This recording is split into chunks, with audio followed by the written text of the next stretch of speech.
కృష్ణమాదేవి గారు వారు చేసిన వ్యాఖ్యల్ని బేషరతుగా వెనక్కి తీసుకోవాలనేది ఒక డిమాండ్. అర్చకత్వాన్ని బ్రాహ్మణులకి ఇప్పుడు వారు పేటెంట్ అన్నారు కాబట్టి మా పేటెంట్ కావాలని మేము అడుగుతున్నాం.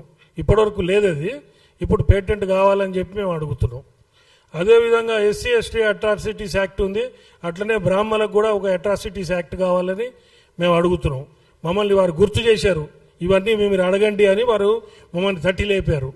అదేవిధంగా ఈ రిజర్వేషన్ వ్యవస్థని మొత్తం తీసేసి ఎవరికి జ్ఞానం ఉంటుంది, ఎవరికి తెలివి ఉంటుందో మీరు పెట్టండి. ఎకనామికలీ బ్యాక్వర్డ్ అని ఒక రిజర్వేషన్ ఉండాలనేది కూడా మా అందరి డిమాండ్. రిజర్వేషన్ వ్యవస్థే తీసేయాలని అంటున్నాం. అంబేద్కర్ గారు 10 ఏళ్ళు ఇచ్చారు, ఇప్పుడు 70 ఏళ్ళు అయింది. వ్యవస్థ తీసేసి ఎవరు కాంపిటీషన్లో ముందరుంటే వాళ్ళకి ఇవ్వండి, ఎకనామికలీ బ్యాక్వర్డ్కి కొంచెం రిజర్వేషన్ పెట్టండి అని అంటున్నాం. ఇప్పుడు వెనకబడిన దాంట్లో బ్రాహ్మణ జాతి ఎక్కువ ఉంది కాబట్టి మాకు కూడా రిజర్వేషన్లు కావాలని అంటున్నాం. ఎందుకన్నామంటే ఆ కంటెక్స్ట్ మీకు చెప్తాను నేను. ఇప్పుడు ధూపదీప నైవేద్యం స్కీము, అర్చకల స్కీమ్లో చాలామంది 26 కులాలు అర్చకత్వంలోకి వచ్చినాయి.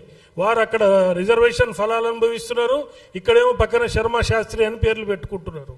మేమేమంటున్నాం అంటే మాకు కూడా ఆ రిజర్వేషన్ ఫలాలు ఇవ్వండి అని మేము అడుగుతున్నాం. లేదంటే వాళ్ళని కూడా ఓసీల్లో కన్వర్ట్ చేయండి అని చెప్పి మేము అడుగుతున్నాం.